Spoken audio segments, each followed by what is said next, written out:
Yo, D-Gens, what's up, guys? Good evening. How's everybody doing? How is everybody doing? All right, let's get right on into it here, guys. Let's see, what do we got going on this evening? A little bit of red, a little bit of green, a little bit of blue. I don't know. What do you think? All right, so looks like we're going to come back down and test the 100-day SMA for another retest for support, which is fantastic for me, guys. I want to see this build a nice level of support on the 100-day SMA here before we kick back up over and try to close above the 200-day SMA, which we did do for one day, and then we went and we collapsed below because Bitcoin pulled back. So not bad, guys. I mean, listen, I showed this earlier. It may not feel like it right now, but what we're actually doing here, guys, if you can see, we have our bottom in. We have a double bottom here, okay? What we're doing right now is we're putting in a higher low, okay? And we have to put these higher lows in to continue to the upside.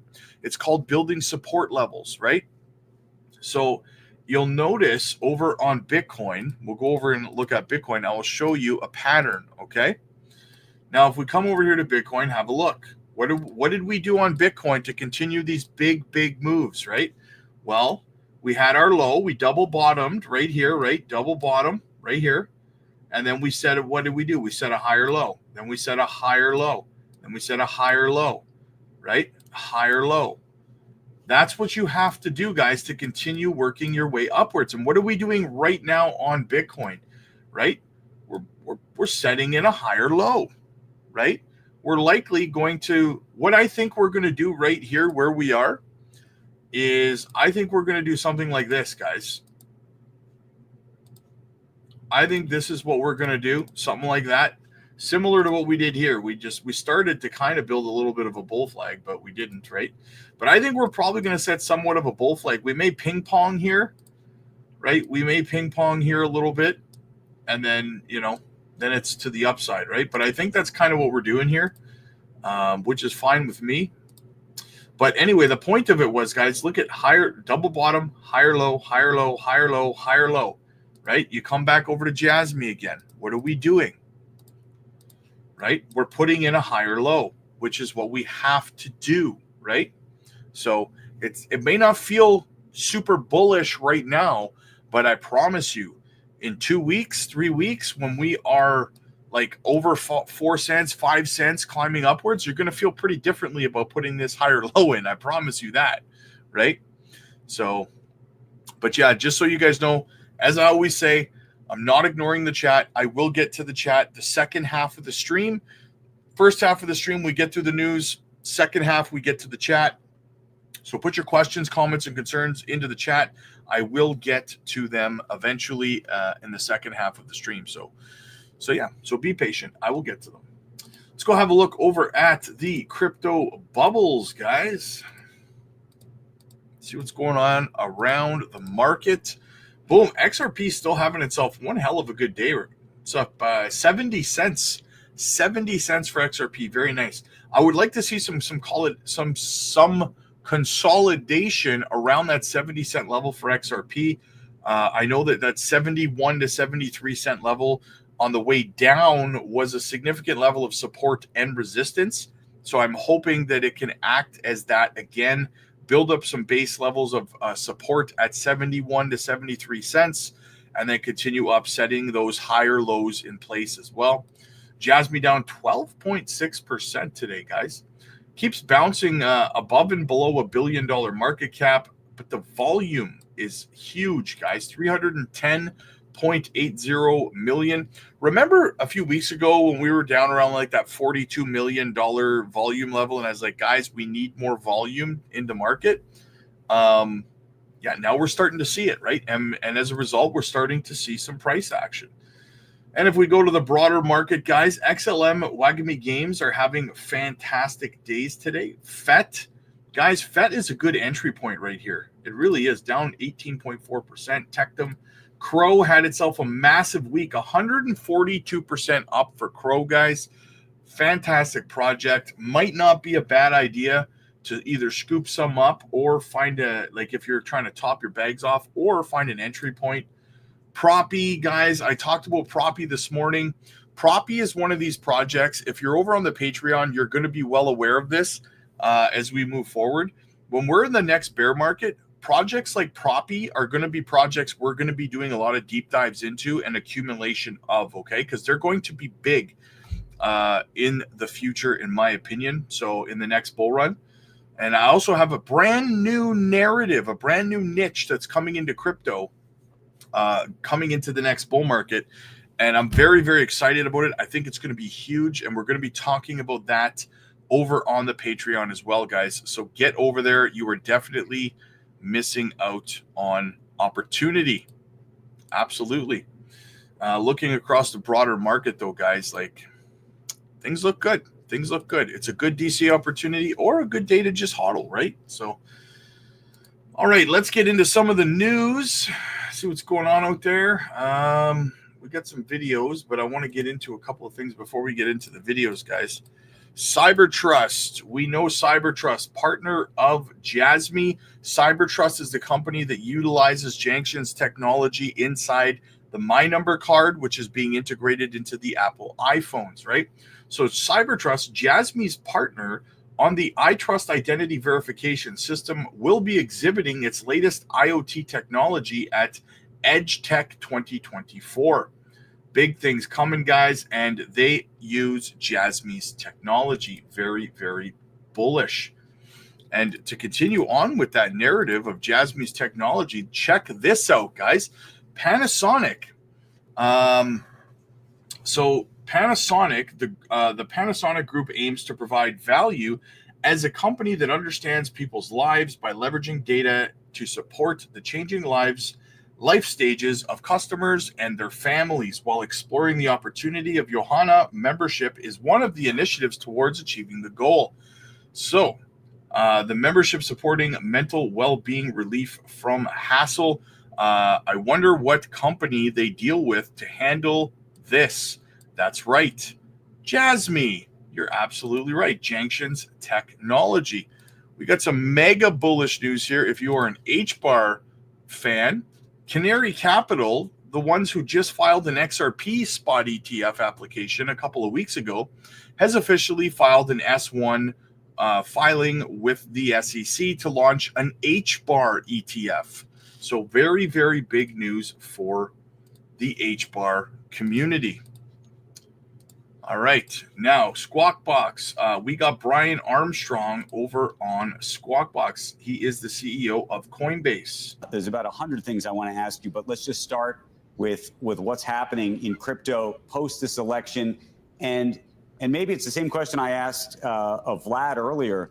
As you sort of look out on the horizon now, given President-elect Trump and his administration and his ambitions and plans, what is it that you see happening exactly?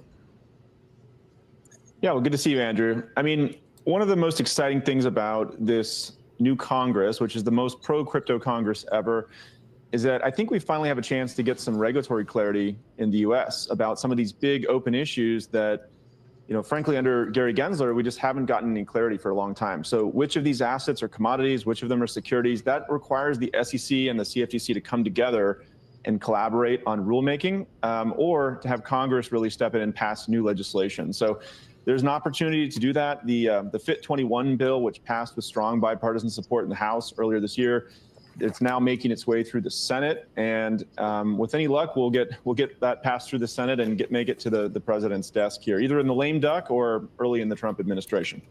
Brian, we've obviously seen Bitcoin move materially, obviously, in the past week, really. Even more so, even before that, given sort of the run-up and maybe expectation that President Trump was going to win this election. When you think, though, about the other currencies, I mean, they're the ones I would imagine at this point that have the bigger room to move, or no? Well, you know, I think Bitcoin will be the most important crypto asset for a long time. It's got a lot of runway to move as well. But what's exciting about this Coin 50 index that we launched is that people are increasingly becoming aware that it's not just about Bitcoin. There are dozens, hundreds of different assets in crypto that are now, they've met our listing standards, they've made it onto our exchange.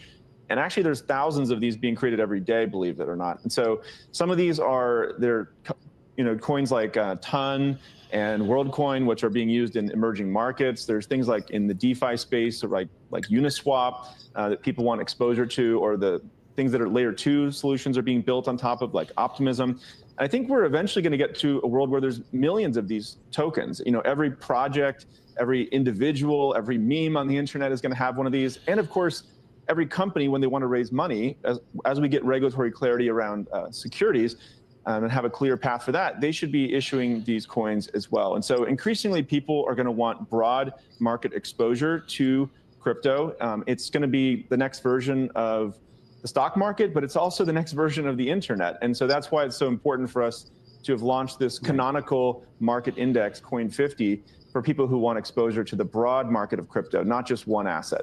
And you're now talking about some of these tokens being used for example, IPOs, something that was sort of taken off the table during even the Jay Clayton era when people started to think about using them that way. I mean, that would upend so much of the financial industry, no?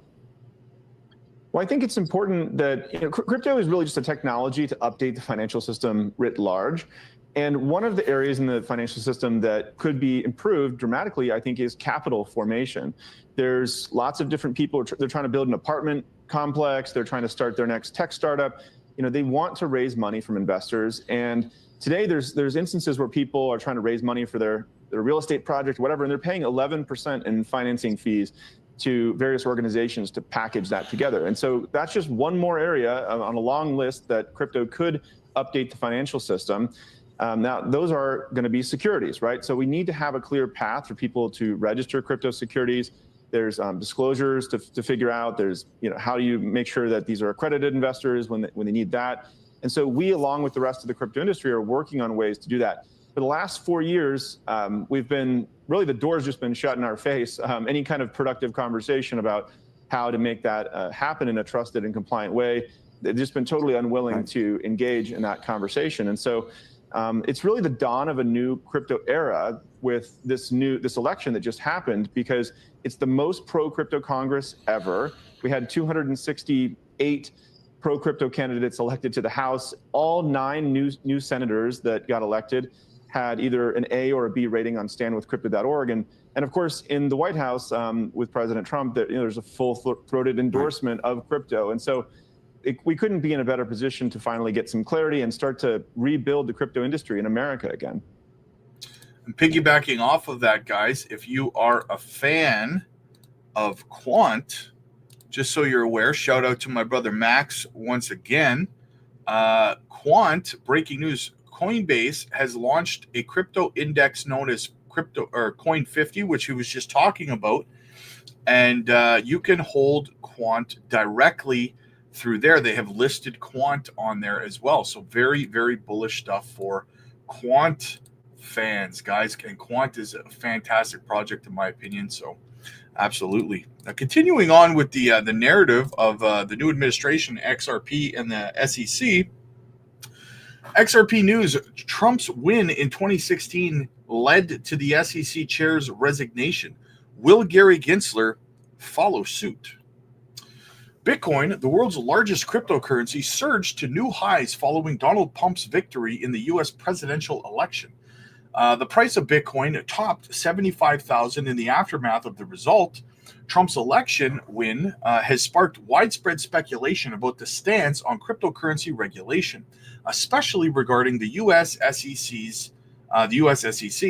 In a bold statement, Trump declared that if he were elected president, he would fire Chair Gary Gensler, who has been criticized by many in the crypto industry for his regulatory stance. Historical context, the SEC leadership changes under presidential transitions. Trump's comments about firing Gensler were not without precedent. Historically, the SEC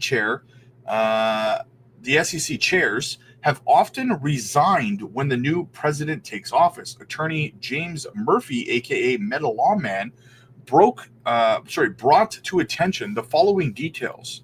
On November 8th, 2016, Trump won the U.S. presidential election. On November 14th, 2016, Mary Jo White, the then chair of the SEC, announced her resignation. Similarly, on November 3rd, 2020, Joe Biden won the presidential election, and on November 16th, 2020, Jay Clayton, the SEC chair under President Trump, announced his resignation. So with every new administration that comes in, we traditionally see a resignation from the chair of the SEC.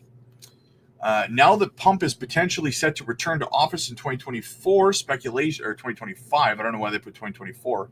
I think his inauguration comes January 20th, I think. Speculation is growing about what could happen to Gary Gensler, who has led the SEC since 2021. When asked whether Trump could legally fire Gensler if he refuses to step down voluntarily, experts weighed in.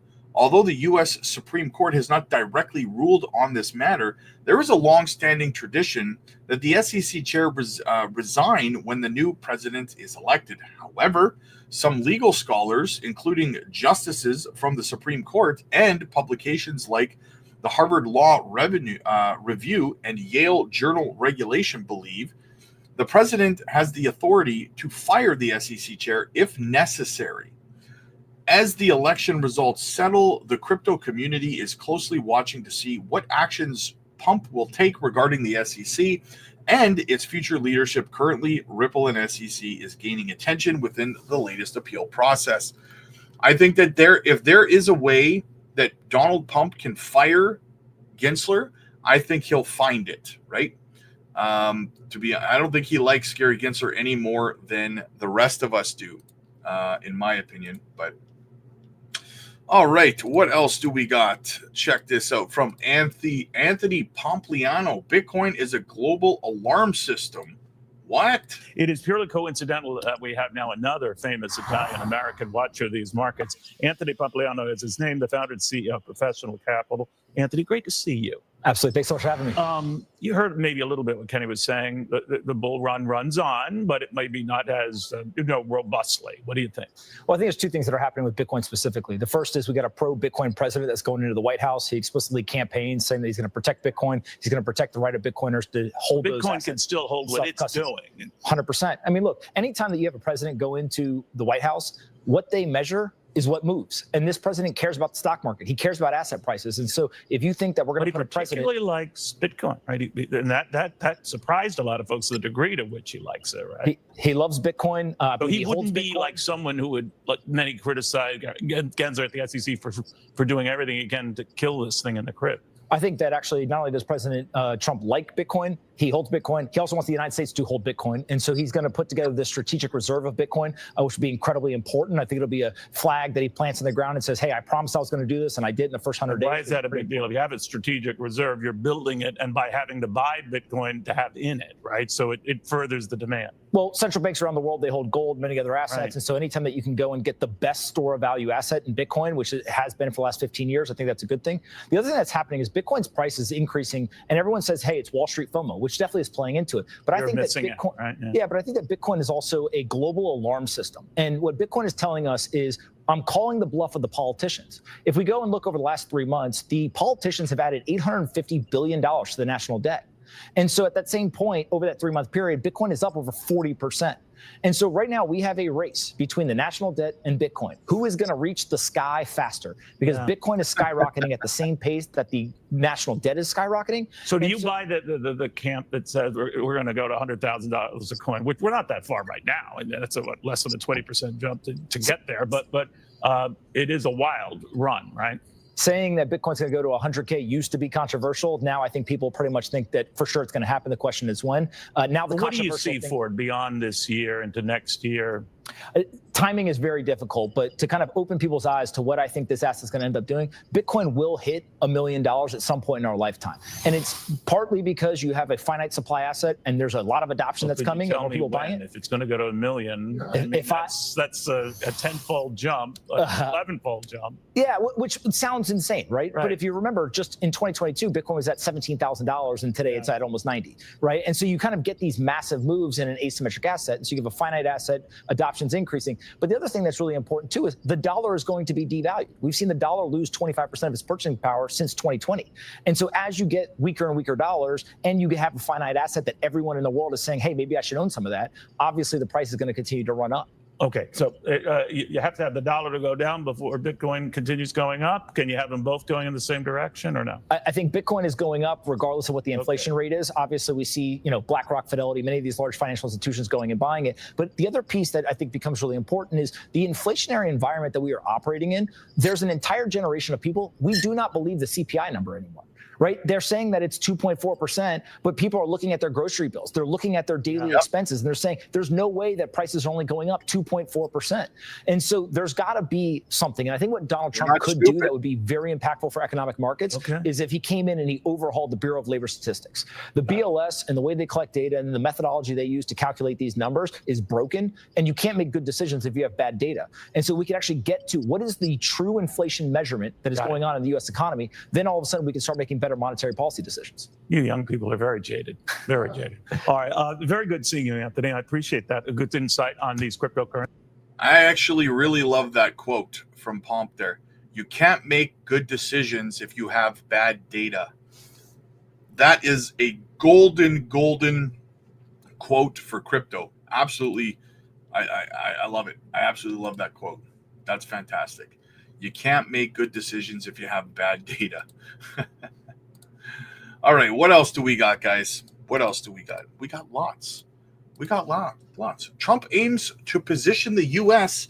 as a crypto leader. At the recent 2024 Bitcoin conference, former President Donald Trump made a bold promise to establish the United States as the world's crypto capital. He proposed to remove the SEC chair Gary Gensler from his position, raising hopes within the cryptocurrency community for a more favorable regulatory landscape under the potential presidency.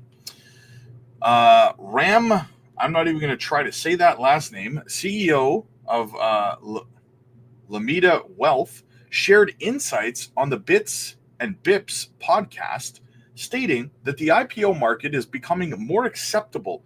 Notable companies like stablecoin issuer Circle, which filed its IPO application in January, and blockchain analysis from firm Chainalysis are expected to make moves towards public offerings. Why might IPOs not suit all companies? Quinn Ho from GSR highlighted that not every company fits the IPO mold. A company must have stable profitability and be able to accept the obligations that come with going public. She explained Carl Egbert, a lawyer, added that that a potentially more accommodating SEC could lessen regulatory hurdles for businesses considering IPOs. So there you have it, guys. We will see more companies IPO. I don't think that the argument, though, that Ripple IPOing is going to affect the price of XRP. I don't see how that is a thing, because the stock of Ripple has nothing to do with XRP. However, let's listen to Jack Mallers. The United States building a Bitcoin strategic reserve. The narrative continues. I think that the United States building a Bitcoin strategic reserve is the biggest economic announcement to come out of the United States of America probably since 1971. And if you think about how important it is, the levels of magnitude of that type of announcement, it's the most positive, potentially the only positive economic announcement made in the last 100 years. Think about all of the times the United States have made an economic announcement, whether it's 2008, bailing out big banks, whether it's in 1971, confiscating gold. This announcement, removing ourselves from the gold standard, which is effectively debasing the currency, a hidden tax. It's against the people. It's against the populace. It's against the best interest of the public. That's every single financial announcement by the United States of America has been against the best interest of the public. This is the first announcement of this level of magnitude It's that important. We're talking about building a position in the scarcest asset in human history equivalent to our position in gold. We're talking about taking excess reserves from our Fed banks and building a position in Bitcoin. This announcement is of the magnitude of 1971, of 2008, but it's positive. But it's positive. Think about that for a second. This announcement is not confiscating your stuff. This announcement is not debasing your time and energy, your effort, your labor. This announcement isn't bailing out criminals on Wall Street. This announcement is about progress, about innovation, about technology, about inclusion, about equality, about growth. This is empowering of the people, empowering of the country. This is the land of the free and the home of the brave. The land of the free and the home of the brave. A brave country that prioritizes freedom, equality, principles, morals, ethics, does something like this. So it's an announcement and it's a strategy in economics and finance that's as big as 1971, as 2008, but as positive as the very foundings of this country. Bitcoin's the most American money ever. So that's what I think about us building a strategic reserve. Lead from the front. Land of the free, home of the brave. We're supposed to protect democracy and freedom globally. Promote Bitcoin. You want to do that with peace? You want to do that with guns? You want to do that with war? Or you want to do that with peace, with technology, with open source software? Choose your way, Western man. Well, to be honest, guys, I never thought even just 4 years ago we would see this level of mass adoption that we are seeing. It's absolutely insane.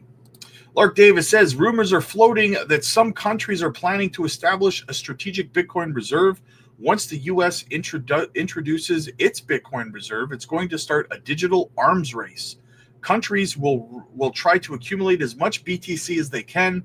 Things are about to get crazy. Yes, and that's why I say, guys, make sure you are stacking. Make sure you're stacking. Check this out. Alex Jones, I don't hear from him often on this subject, but Bitcoin has reached escape velocity. I think it's clear to say that Bitcoin has achieved escape velocity, that it'll become the world global standard. And the total addressable market for Bitcoin is the market in financials on planet Earth, which is roughly $400 trillion. So you got to potentially move from $1.7 trillion in market cap up to 400 trillion. So do the math. It's extraordinarily high. Let's say it captures between 40 or 50% of a $400 trillion market. That's still, you're talking millions of dollars per coin. And that's the future of where Bitcoin is going, because it is perfect money. And what do I mean by perfect money? Is that it is a way for commerce to happen without any friction whatsoever and without any problems with inflation whatsoever. So that since it cannot be printed by any government or corporation and there's a finite supply, therefore anybody who makes Bitcoin and saves Bitcoin, they know that that Bitcoin will be accepted anywhere that they go on planet Earth, which is they can travel through space. And they know that in any time in the future, they can use their Bitcoin to interact and conduct commerce as well. So you travel through time. So you're saying Bitcoin is the singularity of currency? It is a singularity. I call it the Bitcoin singularity. That's exactly right. While other networks. Interesting. Very interesting. I agree. Check this out, guys. This is funny. When your dad watches Michael Saylor podcast and becomes a Bitcoin maxi. Look at this. Dad, you finish that podcast I sent you? I did. What'd you think? Forgot about it. Forgot about what? Forgot about buying anything. Except? Bitcoin. Apple's going to have Bitcoin. And? PayPal's going to have Bitcoin. They have it. They are going to have it. It's not questioned. They have to have it, because how can they sell it to people if they don't have it themselves? They have to have it. Everybody's going to have it. Don't you get it? What's the move? I'm selling everything. Apple stock, Amazon, sold it all. Tesla, forget about it. Dad, did you finish that podcast I sent you? We got to buy it. Everyone's going to buy it. Speaking of which, MicroStrategy stock has surpassed its previous all-time high. You can't make this stuff up, guys. This is unbelievable. And you think for 1 second that on December 9th that shareholders of Microsoft are not going to vote to have Bitcoin on their balance sheets, watching the shareholders of MicroStrategy stock go through the roof? Are you serious? Look at up. It's up all time, 3,143.63%. Are you kidding me right now, guys? Microsoft is going to vote to put Bitcoin on their balance sheets in December. You can quote me on that. You watch, guys. And then it's going to become even more scarce. Unbelievable. Beebs, this one's for you, buddy. This one's for my boy Beebs. Boom, new wallet alert. KASPA has been added to Garda wallet. New listing for KASPA. That's just for you, buddy. What else do we got? This just in. Publicly traded company Genius Group, GNS, plans to purchase $120 million worth of Bitcoin, making it their primary treasury asset. Yes, it is happening, guys, in real freaking time. All right, let's check in on the all-star legal beagles of the Ripple case. We got Meta Lawman in the house. We got John Deaton in the house. We got Jeremy Hogan in the house. Check it out, guys. Let's say that President Trump picks someone who is very crypto friendly as the next chairperson. We know we have Hester Peirce, and we know we have the other fella. I don't want to mispronounce his name. But, is it Yeda? Yeah. Yeda. Yeah, and we have him. So now we know that there would then be a 3 majority vote. Is it as simple as that? Like if the chair comes in, gets sworn in and says, let's have a vote. Do we withdraw the Ripple appeal? And obviously this would impact Coinbase case as well. So we could throw that in there, Kraken or what have you. Is that how it works or not? Yeah, I think we're going to see cases dismissed or settled pretty quickly in 2025. The Ripple appeal is they're trying to establish the trades on the secondary market are securities. I think we're pretty sure that Hester Peirce and Ueda do not agree, and that the new chairman is not going to agree with that idea. And so if the majority of the commission does not agree with a legal position being taken in litigation, they're going to stop it one way or another, either take a voluntary dismissal or settle. And you're voted out, Gary Gensler. Just a question of when that happens. So if there's an SEC commissioner appointed that comes from outside, in other words, Hester Peirce or Ueda are not promoted, but they pick somebody else to come in and be chairman, I could imagine that he asked the enforcement division to prepare kind of a memo of all the cases that are out, all the crypto cases, and what should we do? Whereas on the other hand, Hester Peirce knows exactly what ought to happen. If she's elevated to chairman, then I think you would see very little delay, that she believes the direction is wrong. And if you believe the direction is wrong, then you've got to course correct. You cannot pursue cases where you don't believe that. Take Coinbase, for instance. This is, people who don't know each other engaging in trading of tokens. Those are not investment contracts, in my opinion. And so you cannot proceed with something like that. Now, I guess the third option is a stay, which holds everything in place until Congress passes a law, And so if it appears that Congress is likely to pass something in mid 2025 or something, you could imagine a possible scenario where they just stay, ask the judge to hold everything in place, wait to see what the law actually is for the first time about crypto in America, and then apply that law. That too is a possibility. But I believe that the that the Ripple case, Coinbase, and many of the others will be over in 2025. Jeremy, do you share the same opinion? I agree. I would just add that, I don't think soon-to-be President Trump is known for his subtlety. So I think it's going to be someone from outside of the current commissioners. I think he's going to bring someone in. He's going to have a meeting with that guy. He says, this is what I want. I want these cases gone. I don't want any more crypto actions unless maybe there's fraud of some sort. And I think maybe the new head commissioner will come in and say, listen guys, everyone, including you, Mr. Denaro, pull up all your cases. I want reports on what they're all about. And they're going to have meetings. And then I think they're going to say, look, these cases don't involve fraud. I want these gone one way or another. I don't think there's going to be maybe too much subtlety to it like you would have in a normal process with a normal president. I don't know if I should say that, but with a normal type of president. So I just think the thing is timing. So I think people need to be patient because apparently there's about 200 crypto related, maybe not enforcement actions, but 200 crypto related issues going on with the SEC right now. So it's going to take some time to kind of sift through those.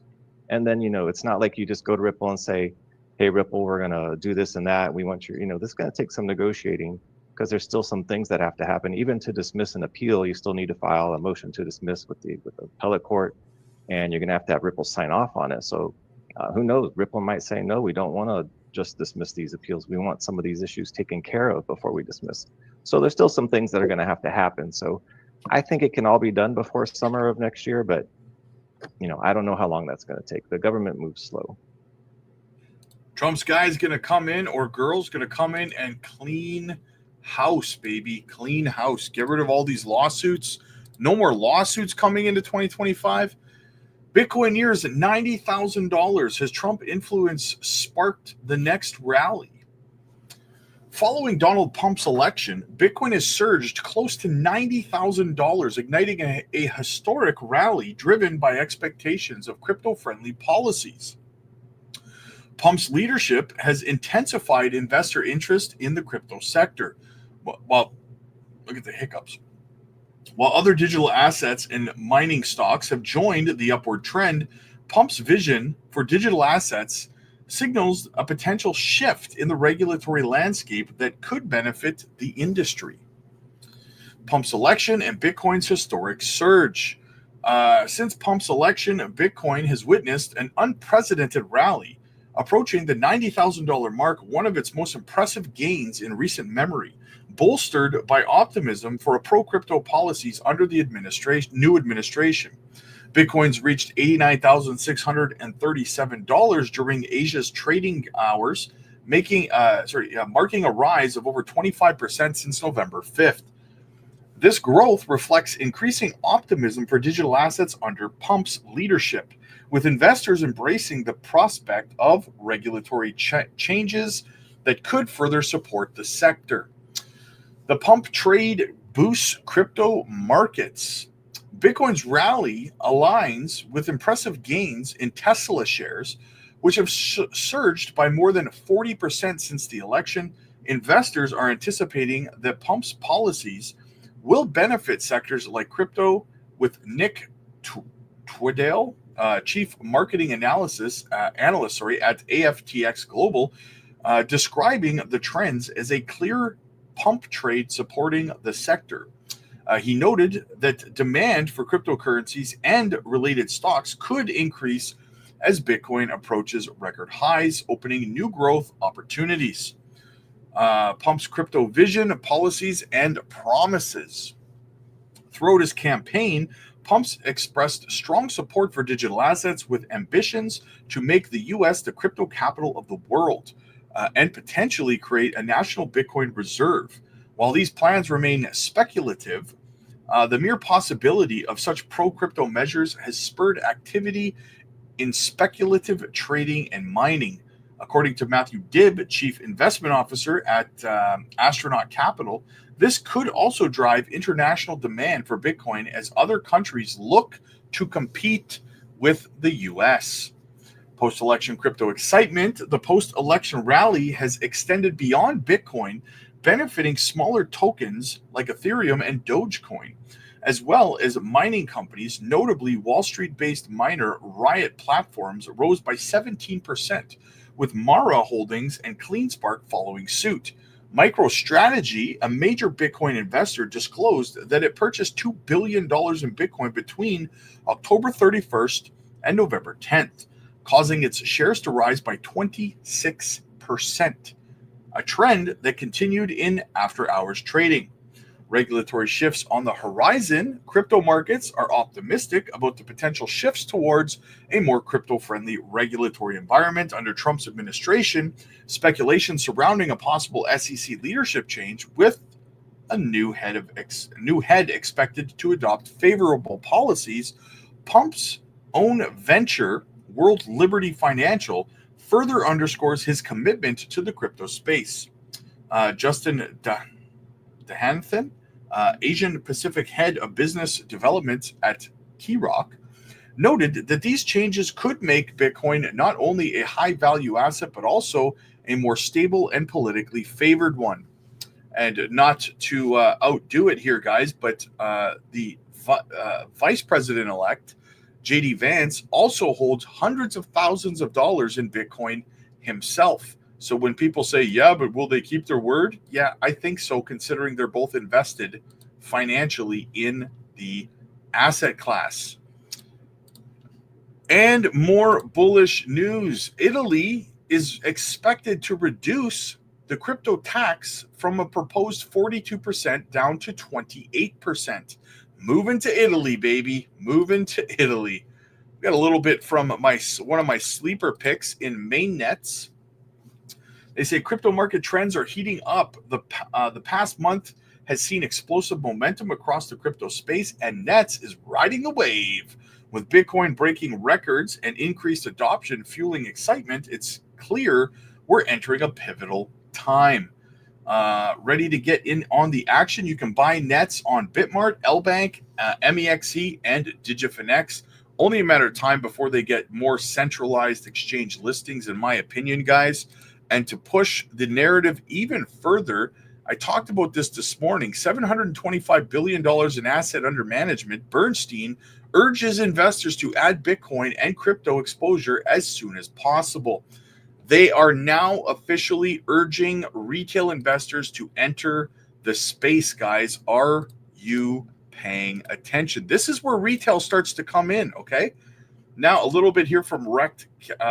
From Rect Capital, guys. Check it out. Welcome to the parabolic phase of the cycle. We're seeing history repeat in front of our very eyes with some historic price action towards the upside. We're currently in price discovery, rallying to new all-time highs. So let's talk about what to expect on this next journey. So we know that these green circles, they tend to represent the reaccumulation phases that occur around the old all-time high level. So if we just focus on some of these price discovery moments, what can we really expect from them? Because this is now week 2 in price discovery, whereas if we focus on this cycle in 2021, 4 weeks is how long we saw in terms of upside, uninterrupted upside, before we saw that very first pullback. It took 8 weeks in 2017 to see that very first deeper retrace. We still might have a few more weeks of upside before we see any sort of interruption in the trend via a deeper retrace. And it's only on that first deep retrace where we have a great moment to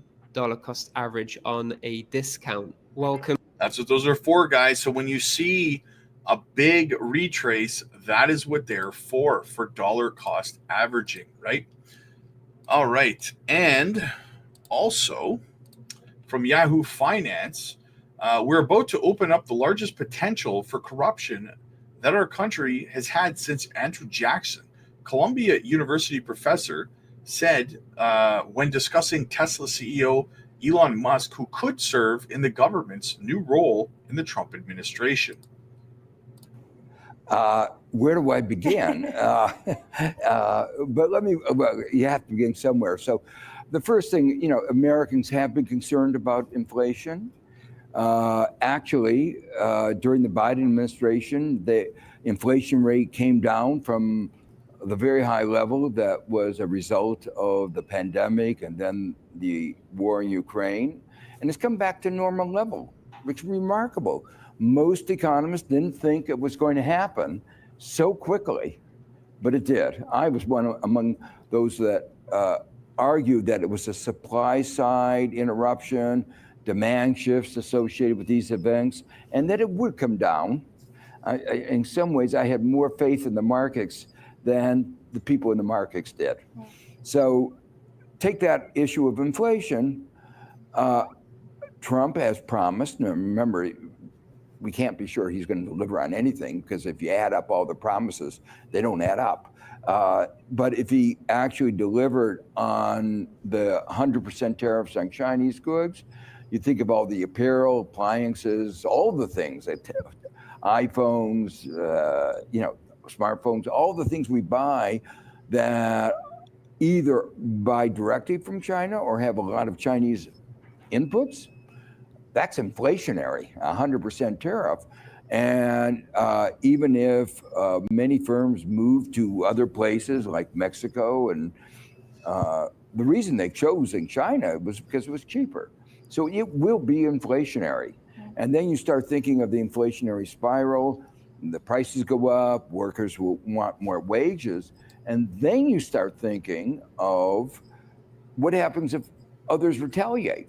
And remember, he's promised tariffs not only against China, which he sees as an enemy, but against all our allies as well. And they might retaliate. So first you have the inflation problem. And then, because the Federal Reserve will be worried about inflation, and Jay Powell, I've criticized him on many grounds, but what's very clear, he's announced he's not resigning. He's very focused on inflation. If inflation goes up, he's going to raise interest rates. Now, you combine the higher interest rates and the retaliation from other countries, you're going to get a global slowdown. And so then you have the worst of all possible worlds, inflation and stagnation, slow growth. And then you start thinking of just one more. I could go on, but he says he's going to start not only restricting immigration, but deporting undocumented immigrants. We here in New York know how much we depend on them. You know, we're going to go into, I can't imagine what's going to happen when that, to our economy, when that happens. But one thing we can be sure, it will be inflationary. Okay, so I do want to pick up on that point, because we did have Fed President Neil Kashkari here about an hour ago. He did say that tariffs, it would be a one-time increase of prices, but that the real issue would be if we did see that tit for tat. So when you think about the globalization risks around tariffs, how do you view those comments and what could potentially come ahead? Oh, I think this is a real challenge to the global order, a global order that's already at a point of fragility. So since World War II, we've worked very hard to construct a global order where goods, services, people, capital move more easily across borders. And it has a lot of downsides, and I've written about that in my book, Globalization and Its Discontents. But it's also contributed to some extent to global prosperity. Now, the big point to realize that whatever your judgment about the extent to which it's contributed to global prosperity, when you try to unscramble a scrambled egg, you have problems. It may not be possible, but the fact is that breaking these relationships, at least in the short run, is likely to impose very high cost. We had a little sample of that during the pandemic. You know, supply chains broke down, not because we actually did say certain things couldn't go across borders, but in other cases, they couldn't produce them because of the pandemic. But the fact of the matter is supply chains broke down, and look what happened. We had this bout of inflation, and we had shortages, a kind that we never had before. So I think those kinds of things are on the horizon if, and this is a big if, he actually does what he says.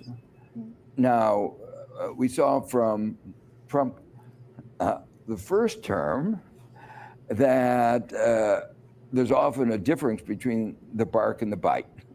That in this case, there's a real problem. What happens on tariffs is that the government announces that it's going to raise tariffs. Then all the people who are affected, people, when I say corporate interests, big people, not you and me, but corporate interests come in and say, this is going to be disaster. Walmart, I'm sure, will come in and say, we have a whole store, our whole business model is importing Chinese goods, apparel, and you're going to kill us. And then a car company comes in and says, look, we use Chinese steel or steel from Canada or parts from Canada. You can't do this, they'll say. And then there'll be a quiet system that had happened before of what are called carve-outs. So you say, oh, this guy is exempt and that guy is exempt. But I can bet that the carve-outs will come more readily to those who make bigger campaign contributions and support Trump more. And we are about to open up the largest potential for corruption that our country has had since Andrew Jackson. So, are you alluding to someone in particular, Elon Musk, perhaps? Well, Elon Musk has sort of become a symbol for this kind of lack of understanding of conflicts of interest and the borders between private and public.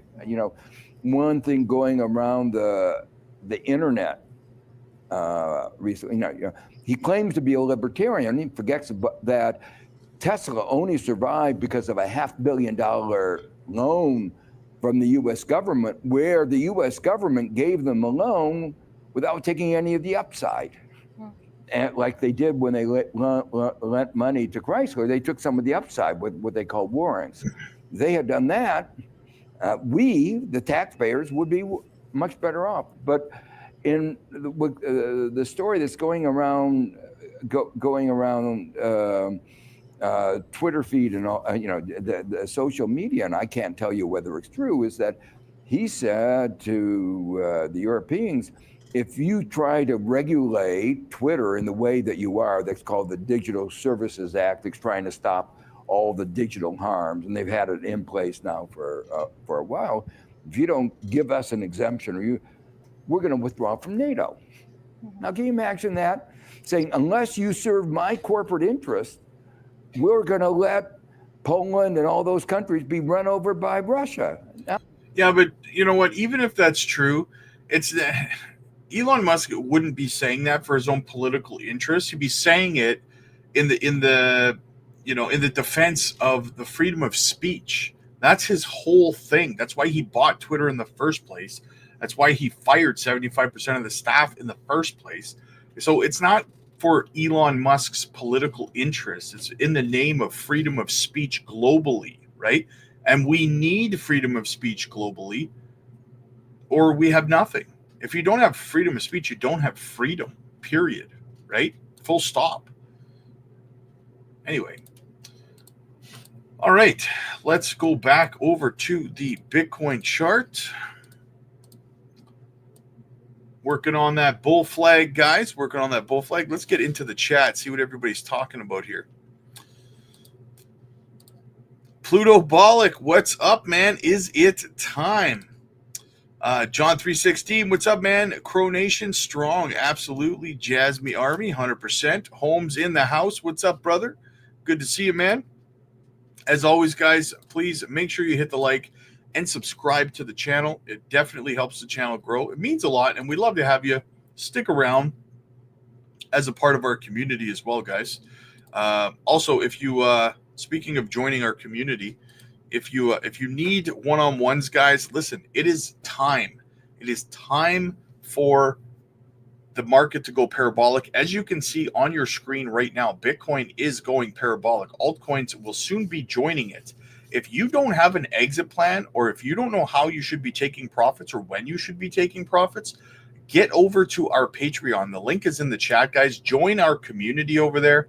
We do group Zoom calls every single day. We talk about these things You can also schedule one-on-one Zoom calls with me where I can help you privately, one-on-one, with your portfolio, with your exit strategies, with your profit taking. We also do a lot of conversations about passive income. We're going to be looking into operating nodes, DeFi staking, self-custody wallets, taxes and tax implications, what to do with profits, what we'll be doing through the bear market with our profits, other investments, guys. It's we do swing trades. We've been doing a lot of swing trading over there with meme coins, making a lot of gains with that. So guys, get over to the Patreon. The link is in the chat. Join the family. KD3, J is for JASMY. It's also for Jacked, Stacked, and Fanny Packed, baby. Bruno in the house. What's up, buddy? Funky, good to see you, brother. Good to see you. Otaku, what's up, my family? Guys, make sure you go give Crypto Otaku a subscribe. Fantastic. I was tuning into your video yesterday, or your live stream yesterday, brother, but I didn't talk in the chat, but I was hanging out, man. So keep up the good work, brother. Funky daily movers for me were Bonk, Cube, XRP, XLM. Love to see action in my XLM. Yes, it's been a long time. Boomers in the house. What's up, brother? Good to see you, man. Good to see you. 3K Sports Unlimited. What's up, man? Long time no see. Good to see you. Hot Rod. What's up, millionaires? We're not broke. We're pre-rich, baby. Jetpacks in the house. Buy those dips. The chances you get. Yes, absolutely. Bitcoin Act 2024. Absolutely. Funky. Coinbase crashed today. As soon as that happened, I knew something was up. Yeah, and that's what's going to happen, guys. Listen, if you don't have experience in the market, that's another thing that's going to happen. Exchanges do it. It's greasy. As soon as the market starts going parabolic, altcoins are going crazy, everything starts pumping. Guess what happens to the centralized exchanges? Technical difficulties. Sorry, you can't sell anything. You can't take any profits because we're having technical difficulties. It has nothing to do with the fact that we're insolvent and the market is going parabolic. Nothing to do with that. We're just a coincidence that we're having technical difficulties while everything's going parabolic, right? You'll find it's going to happen. It happened. Every single centralized exchange was doing that in the last bull run. Binance, Coinbase, Kraken, all of them, right? USD, one on. Lily, yo, what is up, Lily? Good to see you. Otaku BTC has come since ETH will run in JASMY's gains. That's right, brother. That's right. JASMY's gearing up to make a big move in a few weeks. Yeah, I was highlighting that on the daily chart. It's setting higher highs right now, which is very, very bullish. Ready for XCN. Yes, I'm waiting for a breakout on that as well. It's going to be glorious. Death Bank, hodl strong. JASMY will melt faces. Beebs in the house. What's up, buddy? Shane, hey Rob, good evening. What's going on with mobile? I heard some things coming to a vote. Yeah, they're talking about getting rid of the mobile token and forcing everybody to convert over to their HNT. So if that's the case, I am personally exiting my position on mobile if that's what they're doing. I don't like that. I don't agree with it. So Beebs, Rob, maybe a tier 1 listing for KASPA sooner. Yeah, Beebs, actually this morning on the live stream, I showed proof that it looks like we're going to get a Kraken listing coming up here very, very soon. Everyone has to have it. I sold my 5,000 plus video game collection. Nice. You're going to have to buy them back when you're in the money, man. Rob Kaspa said Crescendo is coming in the first quarter of 2025. 10 blocks per second. Not only Kaspa, the fastest proof of work, 10 BPS will make Kaspa the fastest proof of work and proof of stake on Earth. I feel you, brother. I feel you. Will make Kaspa 4 times faster than Solana. Nice. I am so excited for Kaspa, brother. DJ SL, what's up, man? So Bitcoin is US. Should we expect some competition? Japan adoption, JASMY, and it's yes, we actually should, man. We should. We are going to see countries like China and Russia and so on start to try to accumulate. You combine that with companies like MicroStrategy, MetaPlanet, and Microsoft, likely Apple, all trying to accumulate as much Bitcoin as they can to put on their balance sheets. It all makes for a perfect storm. Beebs, holy smokes. Dinger token, 203%. Nice. Nice. John says, hit the like and subscribe. Help the channel grow. Yes, please, guys. Listen to John. He's got the good alpha for you. Gary says, Jasmy to the moon. Dominic's in the house. What's up, man? Bonk's doing good. Would be happy for 15 cents. Nice. Otaku, thanks, man. My stream has been heating up. Yesterday was fire. The normies are slowly coming back. Yes, brother. I tune in often, man. I don't always talk, but I'm there from time to time. So keep up the good work, brother. Beebs, 4-year accumulation in XRP and XLM. They look primed to rip. Everything looks like it's getting primed to rip, man. It's going to be face melt city, guys. Things are getting fun. Things are getting exciting. If you're feeling bearish right now, man, you got to sit down. You got to chill because you have no reason to be bearish. Trust me when I say that. All right, guys, listen, that's the news this evening. That's the chat. We're all caught up. I'm going to go watch a movie. My Leafs lost, so I'm in a terrible mood. Holmes knows what I'm talking about. All right, guys. I will see you guys tomorrow, 1 p.m. Central for the live stream, 8 p.m. Central, 7 days a week. Make sure you guys are here. Also, guys, get over to the Patreon. I will be live over there in a little bit as well, doing another chat live on the Patreon. So get over there. The link is in the chat. Book a one-on-one with me today, guys. And, yeah, we'll see you guys tomorrow. Or I'll see you tonight on the Patreon. Check you later.